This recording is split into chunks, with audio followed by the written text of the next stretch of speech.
Salam uşaqlar, hər vaxtınız xeyir olsun. Mən tarix müəlliməniz Hadiyeva Aytən. Bugün sizinlə 5-ci sinif Azərbaycan tarixi mövzu 1 və 2-nin sual-cavabını edəcəm.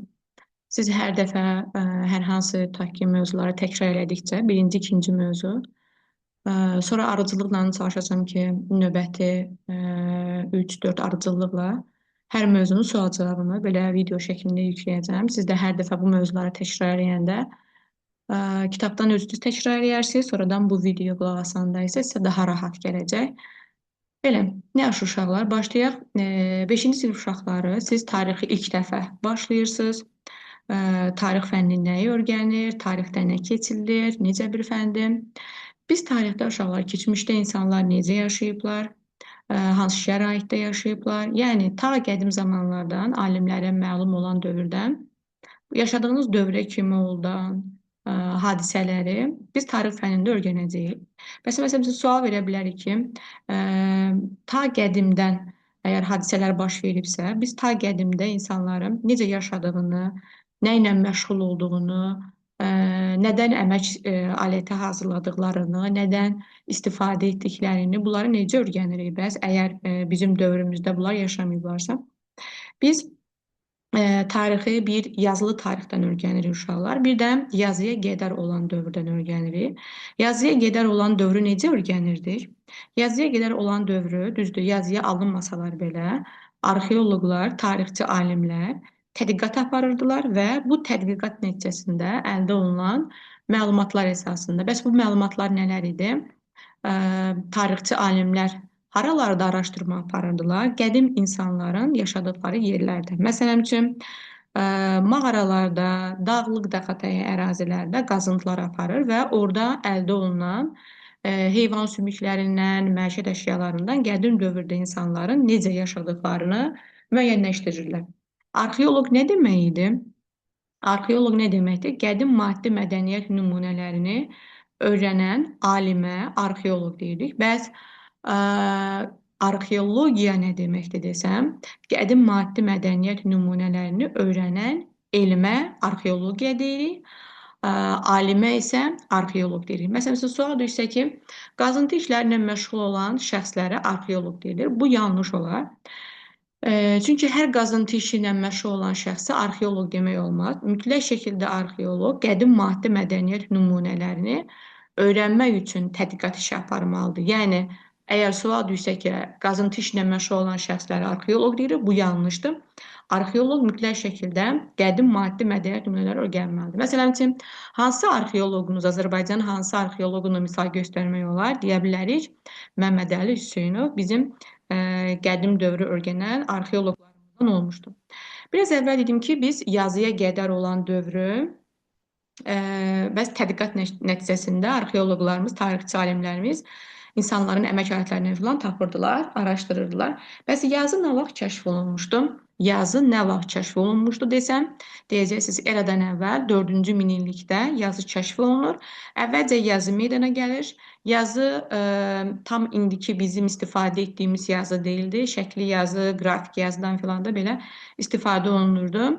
Sonradan isə daha da təkmilləşərək yazı sistemləri daha da müxtəlif versiyada təkmilləşir və sonradan əlifba meydana gəlir. Yəni, birinci yazı, sonradan isə əlifba meydana gəlmişdir.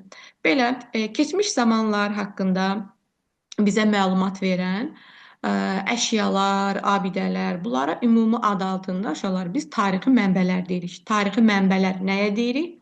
Keçmiş zaman haqqında bizə məlumat verən hər hansı bir abidə olsun, dastan olsun, bunların hamısına biz ümumilikdə tarixi mənbələr deyirik.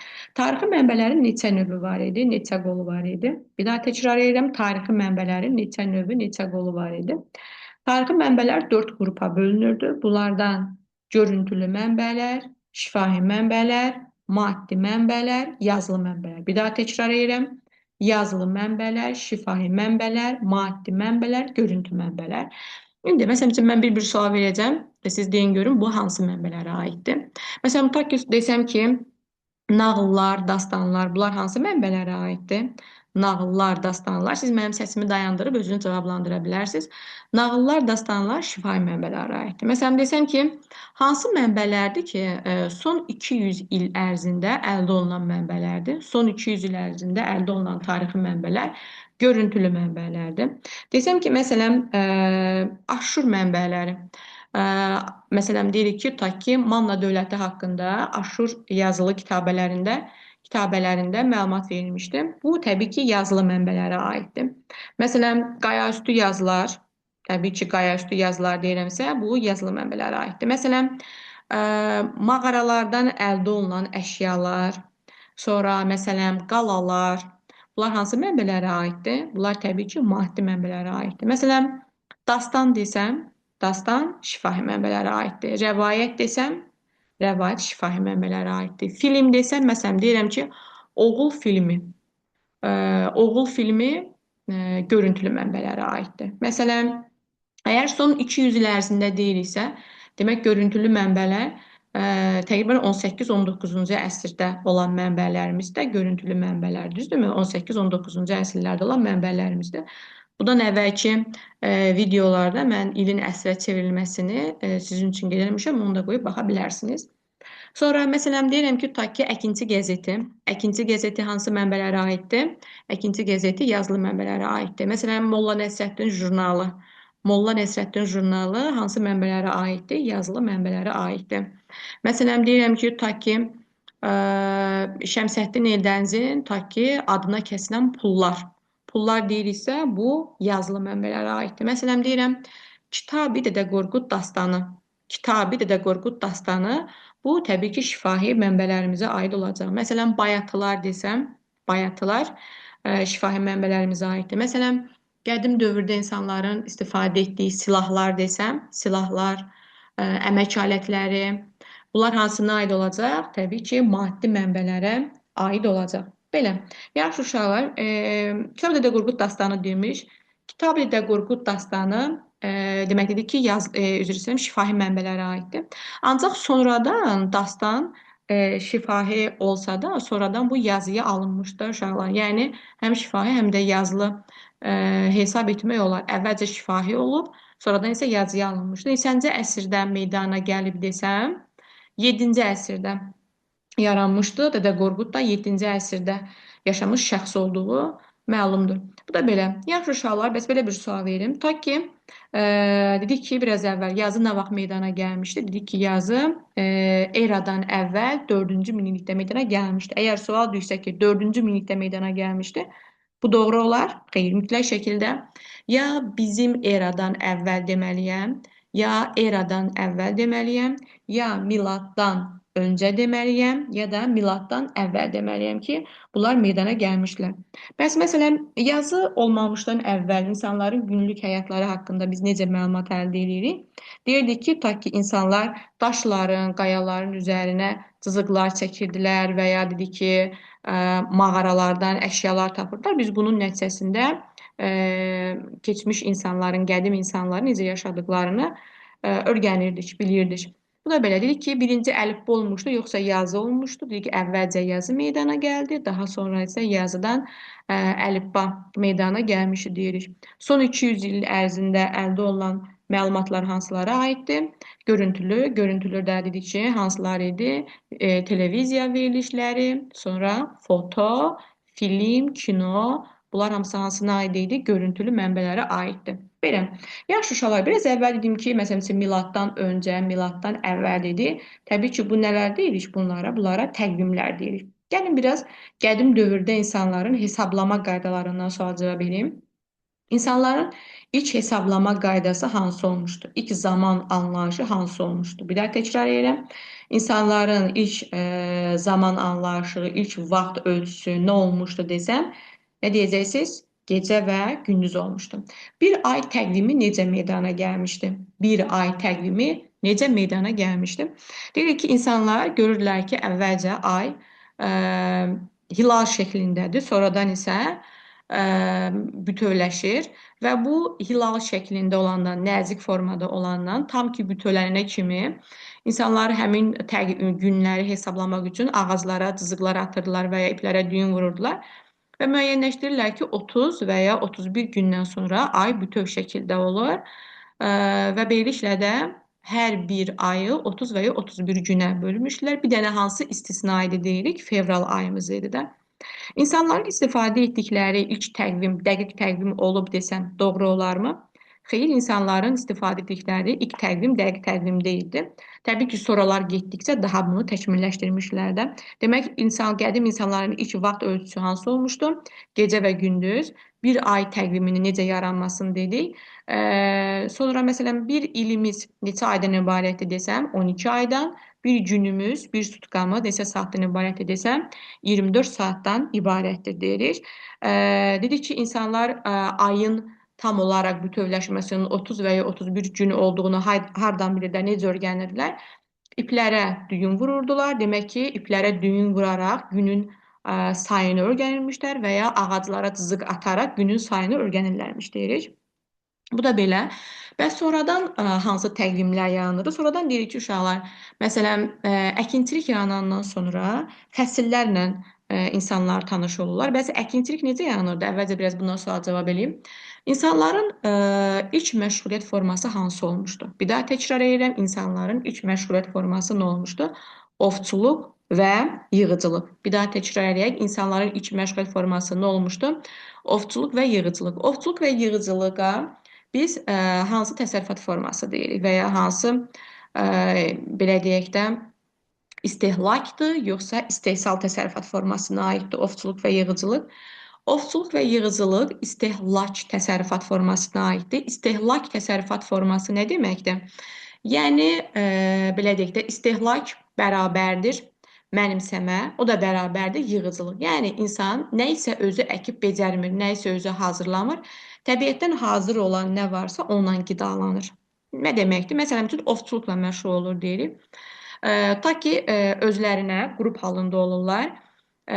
Heyvanlar sürü halında olanda, məsələn üçün, ceyran sürüsüdür. Bir nəfər ceyran sürüsünə deyirik ki, tələ qururdular və ya məsələn üçün qatırdılar heyvan sürülərini, ceyran sürüsünü sıldırım qayadan bir ikisi aşağı düşürdü və ölmüş heyvanın ətini yeyirdilər. Yəni burada hələ ki bişmiş heyvandan söhbət getmir də. Ölmüş heyvanın ətini yeyirdilər və buna artıq biz ovçuluq deyirik. Yəni yenə də insan təbiətdə hazır olan bir şey neynədir? Mənimsədi, ona qidalandı. Və yığıcılıq deyəndə meşədən takki gilə meyvə toplayırlar, alma, armud toplayırlar. Biz buna yığıcılıq, yəni mənimsəmə təsərrüfatı və ya istehlak təsərrüfatı deyirik. Demək, insanların ilk məşğul forması nə oldu? Ovçuluq və yığıcılıq. Ovçuluq və yığıcılıq istehlak, yoxsa istehsal təsərrüfat formasına aiddir? İstehlak təsərrüfat formasına aiddir. İstehlakın sinonim sözü kimi başqa nə deyə bilərəm?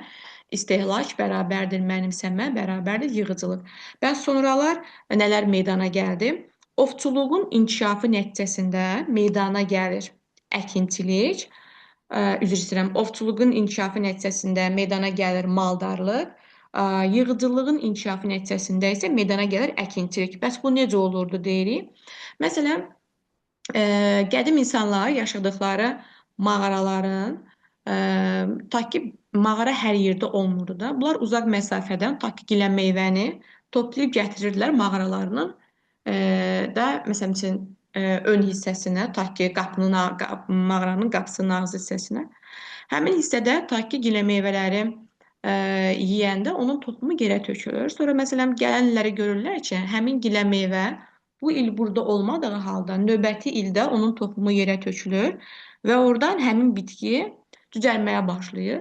Bunlara deyirlər ki, demək ki, yediyimiz meyvələrin, gilə meyvələrin toxumlarını yerə bastırsaq, növbəti ildə ondan məhsul əldə edə bilərik. Demək ki, yığıcılığın inkişafı nəticəsində əkinçilik meydana gəlir deyirik.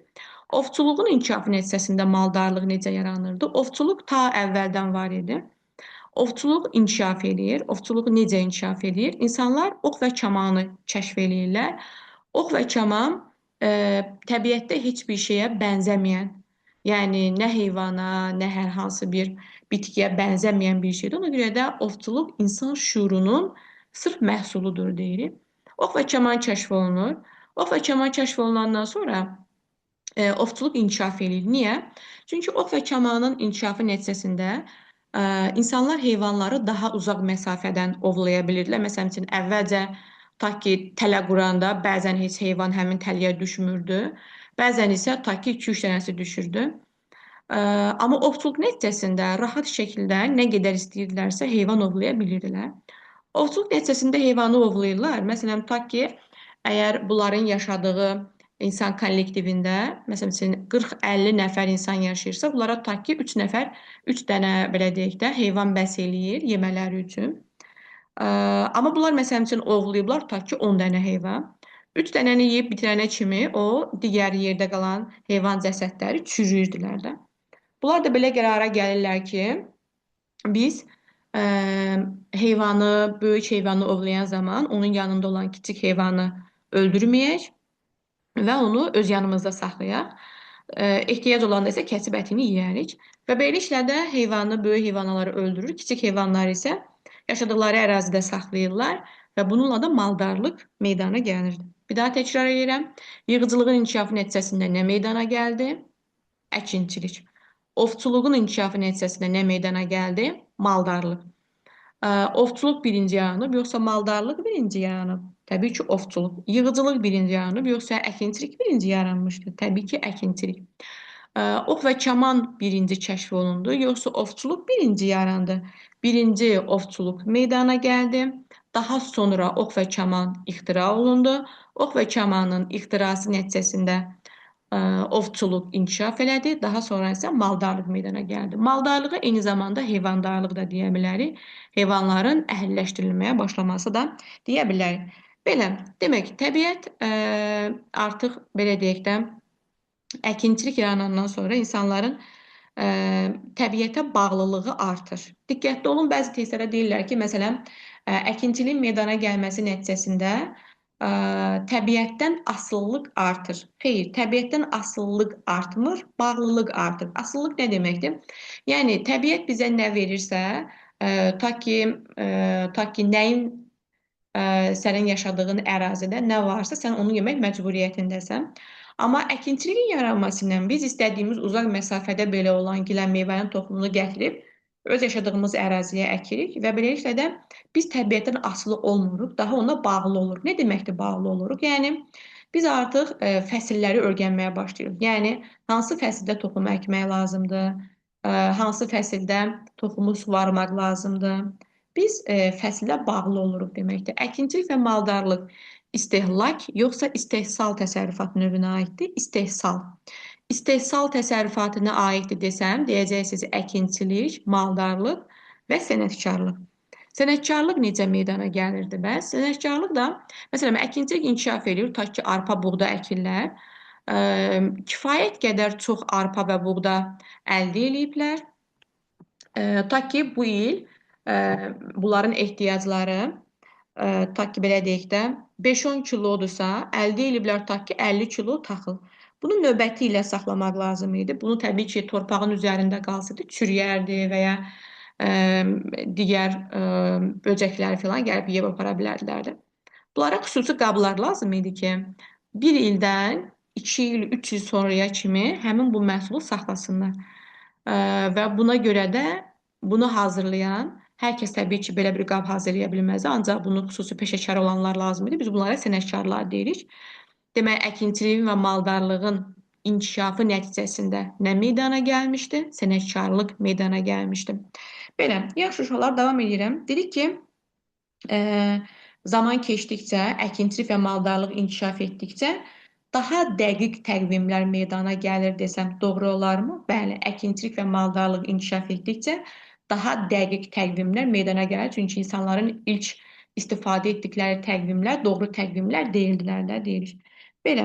Sonra belə bir sual verim uşaqlar. Hazırda dünyada deyirik ki, neçə dənə təqvimdən istifadə olunur? Bir daha təkrar edirəm. Hazırda dünyada neçə təqvimdən istifadə olunur desəm, deyəcəksiniz 2 təqvimdən. Hansılar idi onlar? Hicri və miladi təqvim. Hicri təqvim qədimdir, yoxsa miladi təqvim daha qədimdir? Miladi təqvimin başlanğıcı nə vaxtdan qoyulmuşdu? 1-ci əsrdən qoyulmuşdu. Hansı peyğəmbərin doğum tarixi ilə qoyulmuşdu? İsa peyğəmbərin doğum tarixindən qoyulmuşdu və bizim eranın 1-ci əsrindən başlayır. Hicri təqvim isə bizim İranın 7-ci əsrində Məhəmməd Peyğəmbər sallallahu əleyhi və səlləmin Məkkədən Mədinəyə köçü ilə Hicri təqvimin əsası qoyulmuşdur. Hicri təqvimdən kimlər istifadə edir? Hicri təqvimdən bəzi müsəlman ölkələri istifadə edir deyərik. Miladi təqvimdən yalnız xristian dövlətləri istifadə edir desəm doğru olarmı? Xeyr, miladi təqvimdən bəzi müsəlman ölkələri də istifadə edir. Məsələn üçün Azərbaycanda müsəlman ölkəsi olsaq da deyirik ki, miladi təqvimdən istifadə edirik. Milad sözü nə deməkdir? Milad sözü başlanğıc, anadan olma başlanğıc deməkdir. Hicri sözü hansı sözdən götürülüb? Hicrət, yəni köç sözündən deyirik ki, götürülmüşdür. Sonra yaxşı, belə bir sual verim uşaqlar. Ta ki, münəccimlər deyirik. Münəccimlər nəyi deyirik? Qədim dövrlərdə göy cisimlərini öyrənən, göydə ta ki, ulduzun, ayın, günəşin batmasını öyrənən filan bu işlərlə məşğul olan şəxslərə münəccimlər deyirdilər daha doğrusu. 5-ci sinif səhv eləmirəmsə dərsliyində bu termindən istifadə olunur. Diqqətli olun. Yəni suallarda istifadə olunula bilər. Bu da belə. Demək, bir daha təkrar edək. İsa peyğəmbər daha əvvəl yaşayıb, yoxsa Məhəmməd peyğəmbər sallallahu əleyhi və səlləm İsa peyğəmbər 1-ci əsrdə yaşayıb, Məhəmməd peyğəmbərimiz isə 7-ci əsrdə ki, yaşamışdı, fəaliyyət göstərmişdi. İsa peyğəmbər hansı dinin əsasını qoymuşdu? İsa peyğəmbər xristianlıq dinin əsasını qoymuşdur. Məhəmməd peyğəmbər sallallahu əleyhi və səlləm hansı dinin əsasını qoymuş desək, İslam dinin əsasını qoymuşdu. İslam dini 610-cu ildə yaranıb, sonradan isə peyğəmbərimiz 630-cu ildə ərəb dövlətinin, ərəb xilafətinin əsasını qoymuşdur. Belə. Yaxşılar, belə bir sual verim. Məsələn, deyirik ki, qədim dövrdə insanlar dünyanın hər bir yerində məskunlaşmışdılar desəm, bu doğru olarmı? Xeyr, qədim dövrlərdə insanlar dünyanın hər yerində məskunlaşmamışdılar. Çünki qədim insanların məskunlaşması üçün müəyyən şərtlər lazım idi, düzdürmü? Qədim insanların bir yerdə məskunlaşması üçün, hər hansı bir ərazidə məskunlaşması üçün hansı şərtlər lazım idi? Bir daha təkrar edirəm, qədim insanların hər hansı bir yerdə məskunlaşması üçün hansı şərtlər lazım idi? 1. Həmin ərazidə şirin su qaynağı olmalıdır, iqlimi mülayim olmalı idi. Sonra heyvanat aləmi zəngin olmalı idi, bitki ilə daha zəngin olmalı idi. Mağaraları olmalı idi ki, insanlar çünki dedik ki, ancaq mağaralarda məskunlaşaraq heyvanlardan filan qorunmalıydılar da. Bu cür bütün bu şərtləri ödəyən ərazilərdə ancaq insanlar dedik ki, məskunlaşırdılar. Bəs belə deyək də uşaqlar, bütün planetlərdə həyat varmı? Xeyr, deyirik ki, ümumiyyətlə Günəş sistemi üzərində yeganə belə deyək də həyat olan planet hansıdır? Yer kürəsidir ki, yəni Günəş sistemi üzərində sadəcə olaraq bundan istifadə olunur da, buradan istifadə olunur deyirik. Bəs uşaqlar, əgər desəm ki, Takkidə, məsələn, dünyanın bütün yerində, qədim dövrdə, dünyanın hər bir hissəsində qədim insanlar məskunlaşmışdılar. Xeyr, dünyanın hər bir hissəsində qədim insanlar məskunlaşmamışdılar deyirik. Bəs insanlar ilk dəfə hansı materikdən dünyaya yayılıblar desəm, hardan deyəcəksiniz? Afrika materikindən dünyaya ilk dəfə yayılmışdılar. Yəni dünyanın hər yerində insanlar məskunlaşmamışlar. İlk dəfə Afrikada məskunlaşıblar. Bizim əldə etdiyimiz təbii ki, məlumatlara əsasən. Sonradan isə dünyanın hər yerinə bunu yaymağa başlamışdılar da.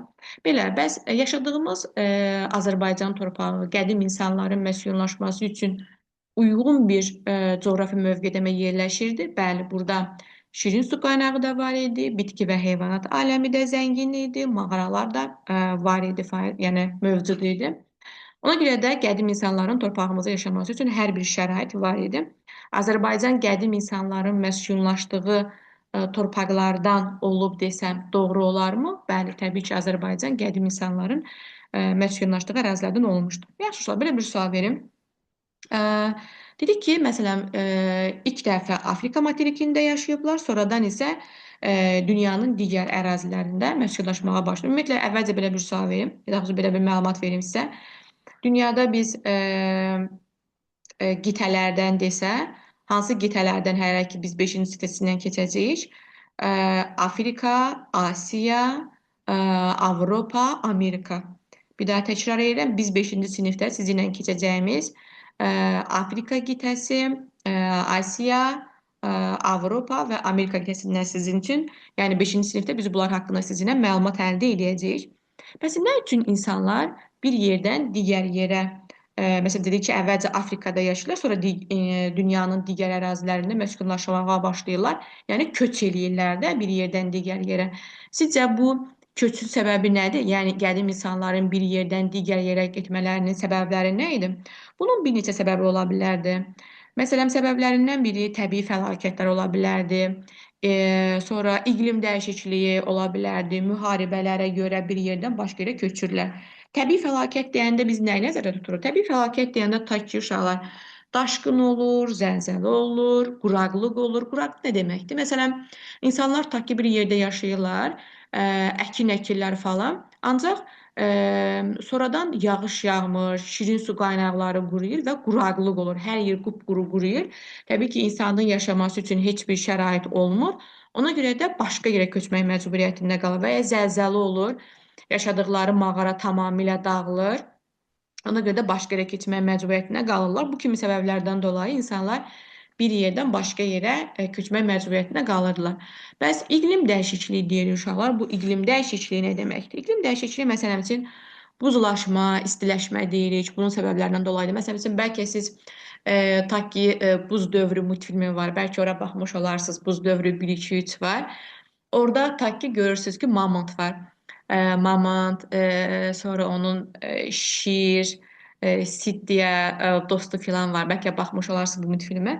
Orada görürsünüz bir müddət buzlaşma olur, sonra buzlar əriməyə başlayır və heyvanlar bu buz parçalarından filan qorunmaq üçün başqa yerə köçmək məcburiyyətində qalırlar. Və eyni zamanda insanlar da, məsələn, buz dövrü olur, sonra hər tərəf buz bağlayır, sonradan məsələn 13-cü minillikdə filan da belə, yəni dünyada müəyyən vaxtlarda buzlaşma və istiləşmə olur. İnsanlar buna görə daha uyğun bir əraziyə köçmək məcburiyyətində qalırdılar deyirik.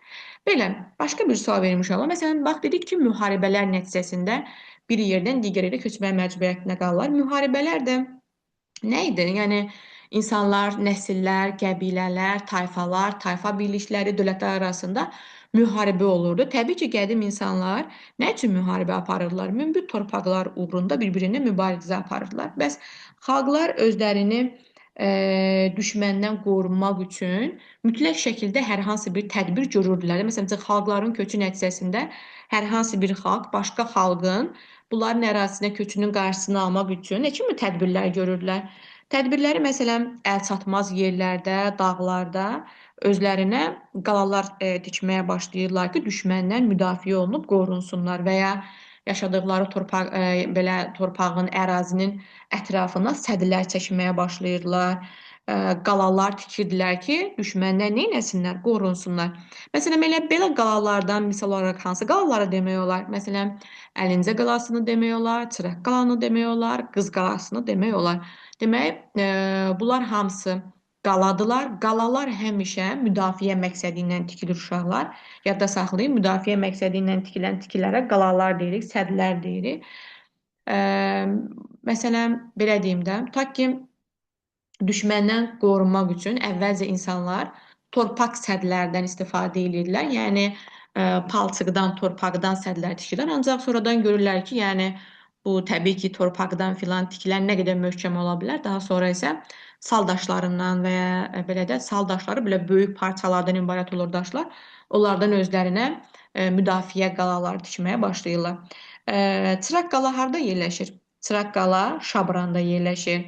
Qız qalası harda yerləşir? Bakı şəhərində yerləşir. Əlincə qalası harda yerləşir? Culfada və ya Naxçıvan rayonunda deyirik ki, yerləşir. Belə sual verim, Bakıda yerləşən hansı qaladır? Qız qalası. Çıraq qala harda yerləşir? Şabranda. Culfada yerləşən hansı qalanı misal göstərə bilərsiniz? Əlincə qalasını misal göstərmək olar. Bunlar hamısı nə məqsədlə idi? Müdafiə məqsədi ilə tikilən qalalarımız idi deyirik. Belə, davam edirəm uşaqlar. Belə bir sual verim.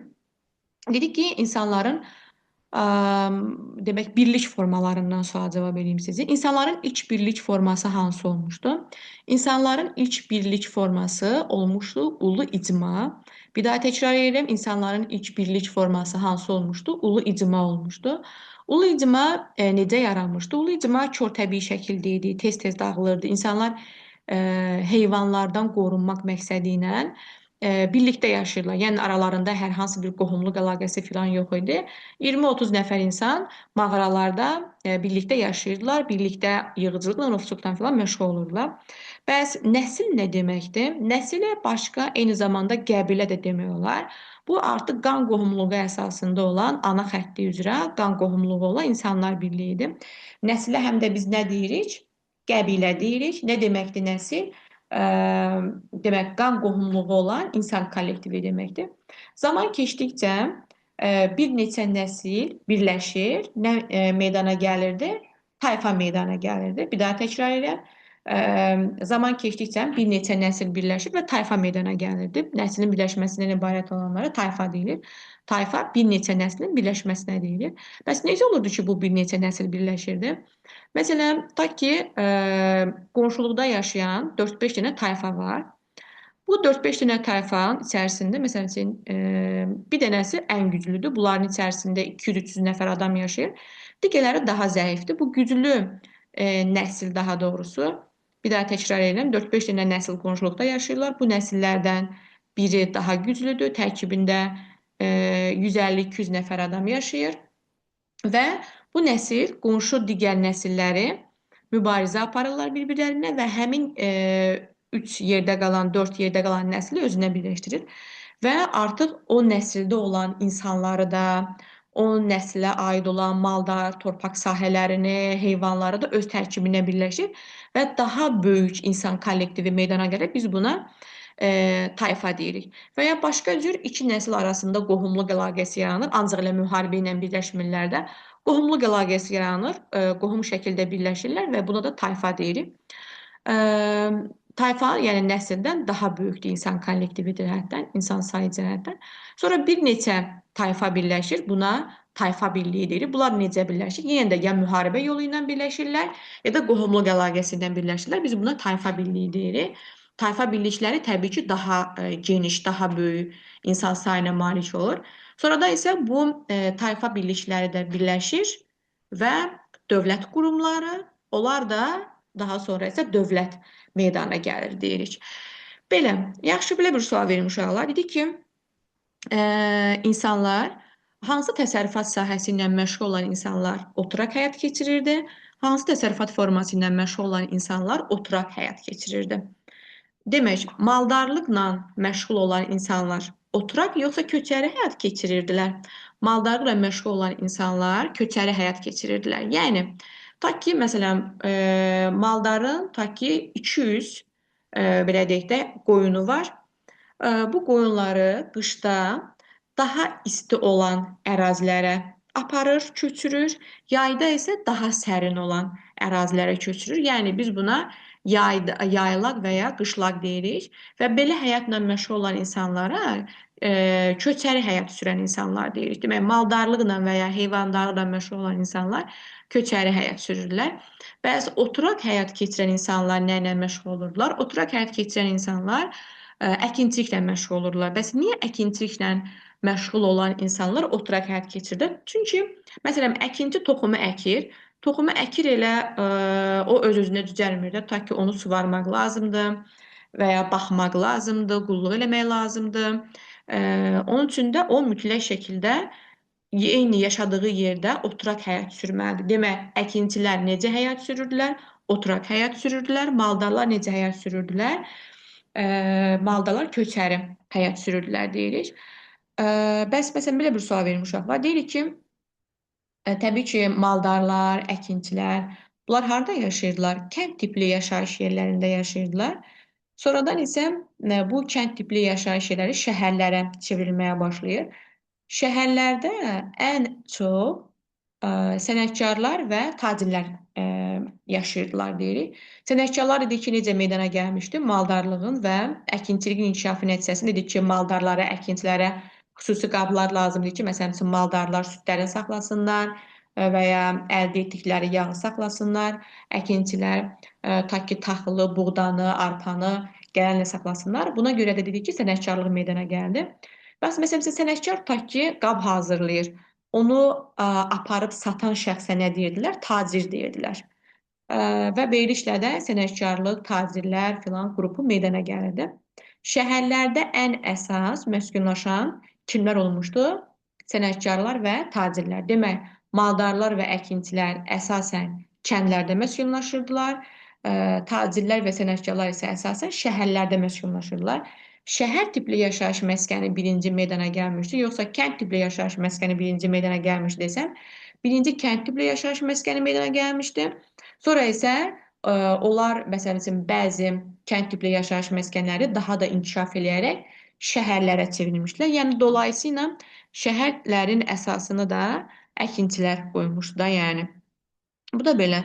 Sonra bəzi dedik ki, məsələn üçün tutaq ki, uşaqlar insanların qədimdə yaşayanda onlarda necə olur ki, ortaq dil formalaşır? Bax, biraz əvvəl sizə dedim ki, ortaq dil necə formalaşdı insanları? Dedik ki, bir neçə nəsil birləşir, tayfa meydana gətirir. Bir neçə tayfa birləşir, tayfa birliyi meydana gətirir və beləliklə də həmin insanlar, yəni tayfada, tayfa birliyində yaşayan insanlar eyni dildə danışmağa başlayırlar və bununla da ortaq dil meydana gəlir. Demək, ortaq dil necə meydana gəlir?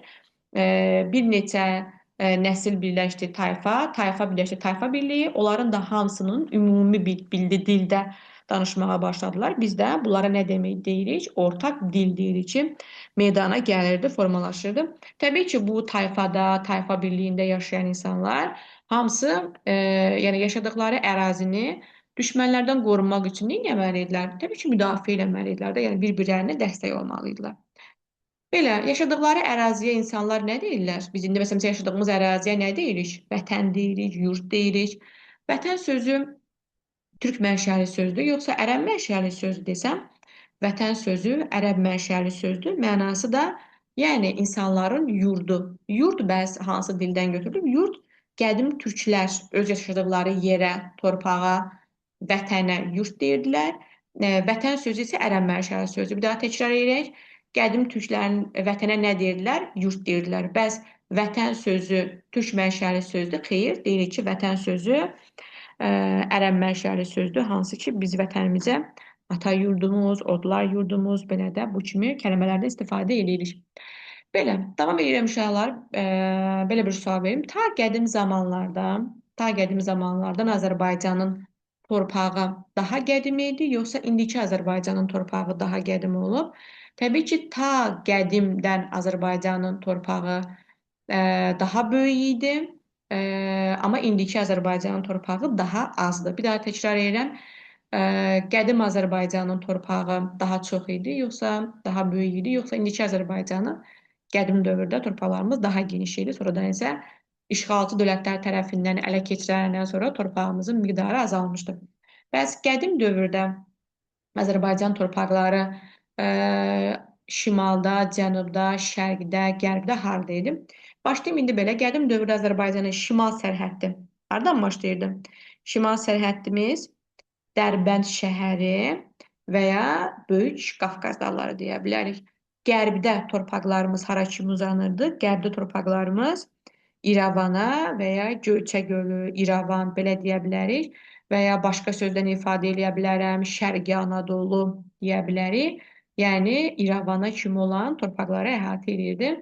Bəs cənubda ta qədim zamanda Azərbaycan torpaqları hara kimi uzanır desəm, cənubda deyəcəksiniz ki, Həmədan və Zəncana kimi olan torpaqları əhatə edirdi. Bəs ta qədim dövrlərdə Azərbaycanın şərq sərhədləri hara kimi uzanırdı desəm, deyəcəksiniz Xəzər dənizinə kimi. Şimal haradır? Yuxarı. Yəni baş hissəmiz şimaldır. Cənub haradır? Aşağı. Yəni ayaq hissə cənubdur. Sağ tərəfimiz şərqdir. Sol tərəfimiz isə haradır? Qərbdir deyirik.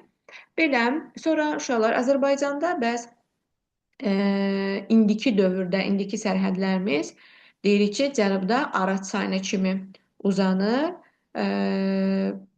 qədim dövrdə dediyimiz Dərbənd şəhəri indiki müasir Azərbaycanın tərkibinə daxil deyil, Rusiya Federasiyasının tərkibində daxildir.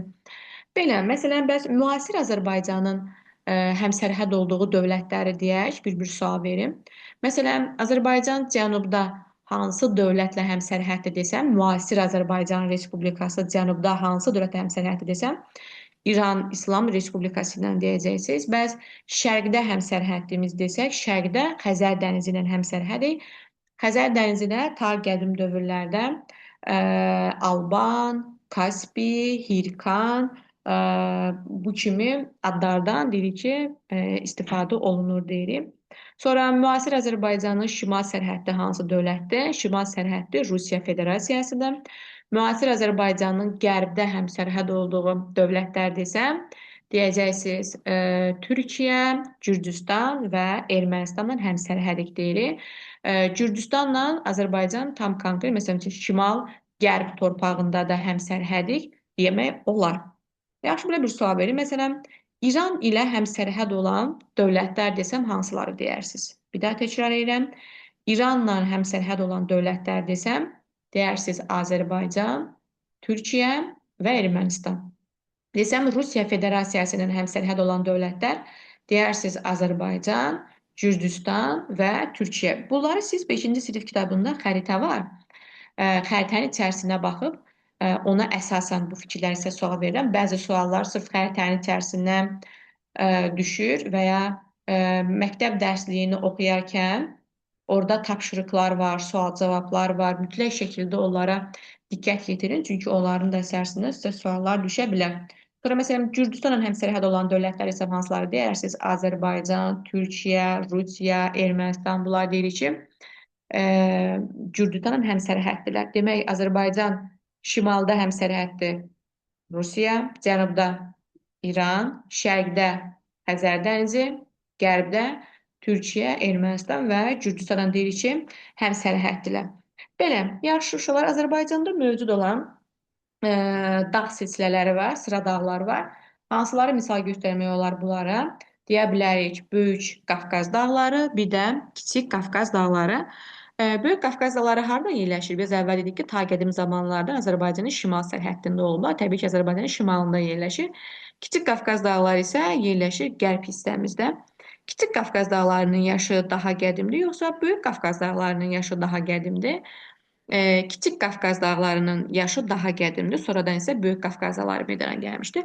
Böyük Qafqaz dağlarının Azərbaycan üçün önəmi, xeyri nədir? Bizə onun xeyri nədir? Böyük Qafqaz dağları şimaldan gələn hücumlardan da bizi qoruyub, şimaldan gələn soyuq küləklərdən də bizi qoruyur. Bəs Kiçik Qafqaz dağlarının önəmi nədir? Kiçik Qafqaz dağları deyirik ki, zəngin təbiətinə görə çox gözəl təbiəti var deyirik ki, ona görə də o yəni daha qədimdir də deyirik. Belə bunları deyirik. Bəs sonra 5-ci sinifdə biraz xəritə var. Xəritədən də sual cavab verim uşaqlar sizə.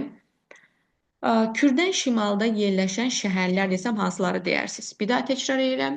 Kürdən şimalda yerləşən şəhərlərimiz desəm hansıları deyərsiniz? Kürdən şimalda yerləşən şəhərlərimiz desəm Bakı, Qəbələ, Şamaxı, Şəki, Dərbənd, Quba, Xaçmaz, Səlyan bu kimi şəhərlərimizi deyərik. Azərbaycan deyirik uşaqlar, Azərbaycan, Şimali Azərbaycan və Cənubi Azərbaycana bölünür. Şimali Azərbaycan hara deyirik, Cənubi Azərbaycan hara deyirik. Şimali Azərbaycan Kür çayından yuxarıda, yəni şimalda yerləşən torpaqlarımıza Şimali Azərbaycan deyirik. Üzr istəyirəm.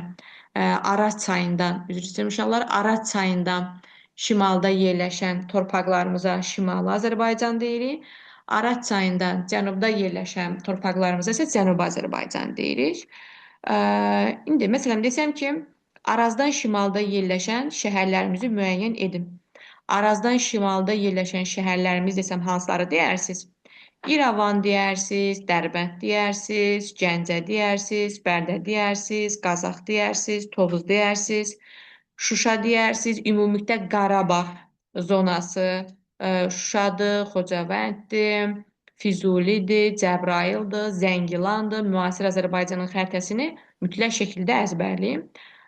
Bunların hamısını demək olar. Sonra Səlyandır, Bakıdır, Şamaxıdır, Dərbənddir, Qubadır, Qəbələdir, Bərdədir. Bunların hamısı harda yerləşir? Naxçıvandır, Arazdan şimalda yerləşir. Yəni Şimal Azərbaycan şəhərləridir. Bəzi Arazdan cənubda yerləşən şəhərlərimiz desəm, deyərsiniz Marağa, Zəncan, Həmədan, Sərab, Təbriz, Lənkəran, Ərdəbil, Əhər, sonra hansıları demədim, Xoy, Mərənd, Urmiya, Təbriz, bunlar hamısı Arazdan cənubda yerləşən şəhərlərimizdir. Burada bir dənə istisna var uşaqlar. Bir dənə istisna şəhərimiz Lənkəran şəhəridir ki, Lənkəran Arazdan cənubda yerləşir, amma biz ona Şimali Azərbaycan şəhəri deyərik. Biraz əvvəl dedim ki, Arazdan şimalda yerləşən şəhərlərimiz Şimal Azərbaycana daxildir. Arazdan cənubda yerləşən şəhərlərimiz isə Cənubi Azərbaycana daxildir. Amma burada bir dənə istisna olan şəhərimiz hansıdır? Lənkərandır. Lənkəran Arazdan cənubda yerləşsə də o Şimali Azərbaycan torpaqlarına daxildir. Bəs Kürlə Arazın arasında yerləşən şəhərlərimiz desəm hansıları deyərsiniz? Kürlə Arazın arasında yerləşən şəhərlər desəm, deyərsiniz İrəvan, Naxçıvan, Şuşa, Ümumi Qarabağa aid olan bütün şəhərlər Cəbrayıldır, Laçındır, Şuşadır, Füzulidir, Ağdamdır, Ağdərədir. Bunların hamısı da Gəncə, Bərdə, bunlar Kür və Arazın arasında yerləşən şəhərlərimizdir. Məsələn, desəm ki, uşaqlar, Təbriz şəhəri Kürdən cənubda yerləşir. Bu doğru olarmı? Bəli. Azərbaycanın xəritəsini gözümün önünə gətirirəm. Təbriz Arazdan cənubda yerləşir. Arazda Kürdən cənubda yerləşir də, düzdürmü? Demək ki, Kürdən cənubda yerləşən şəhərlər desəm, ora deyə bilərik, həm də Arazdan cənubda yerləşən şəhərlər. Bir daha təkrar edirəm. Kürdən cənubda yerləşən şəhərlərimiz desəm, hansıları deyərsiniz? Deyərsən, Gəncə, Bərdə, İrəvan, Şuşa, ümumiyyətlə Qarabağa aid olanlar, Lənkəran, Ərdəbil, Təbriz, Mərənd, Naxçıvan, Xoy, Urmiya, Marağa, Zəncan, Həmədan, Sərab, Ərdəbil. Bunlar hamısı Kürdən cənubda yerləşir. Ümid edirəm ki, bunlar aydın oldu. Səsimə dəfələrlə qoyub qulaq asarsınız uşaqlar mütləq şəkildə. Məsələn, desəm ki, Göyçə gölü Arazdan şimalda yerləşir. Bəli, Göyçə gölü Arazdan şimalda yerləşir. Məsələn, desəm ki, Urmiya gölü Arazdan cənubda yerləşir. Bəli, Urmiya gölü Arazdan cənubda yerləşir. Məsələn, desəm ki, hansı Azərbaycan şəhərləri liman şəhərlərimiz hesab olunur? Liman şəhəri nə deməkdir uşaqlar? Liman şəhəri dənizdə birbaşa çıxışı olan, sonra gəmilərin ticarətinə, məqsədindən gəlib getdiyi şəhərlər liman şəhərləridir. Liman şəhərlərimiz ən əsas Dərbənd, Bakı, Lənkəran. Bir daha təkrar edeyim. Liman şəhərlərimiz Dərbənd, Bakı və Lənkəran şəhərini deyirik ki, liman şəhəridir də bunlar. Sonra belə bir sual verim uşaqlar. Deyir ki, nə üçün ta qədim zamanlardan Azərbaycana hücumlar çox olurdu? Azərbaycana hücumların çox olmasının səbəbi Azərbaycanın coğrafi mövqeyinin çox yaxşı olması, strateji əhəmiyyətli mövqedə yerləşməsi, ən əsas da deyirik ki, Böyük İpək yolunun, qədim İpək yolunun üzərində yerləşməsi. İpək yolunun başlanğıcı harda başlayırdı? İpək yolunun başlanğıcı Çində başlayır. Bir hissəsi Avropaya, bir hissəsi isə Afrikaya qədər gedirdi. Bəs nə üçün buna İpək yolu deyirdilər? Çindən bu yol vasitəsilə ən çox ipək parça aparılıb satıldığına görə bu yola İpək yolu deyirik. Azərbaycan da bu İpək yolun üzərində yerləşir. Bu yol nə deməkdir uşaqlar?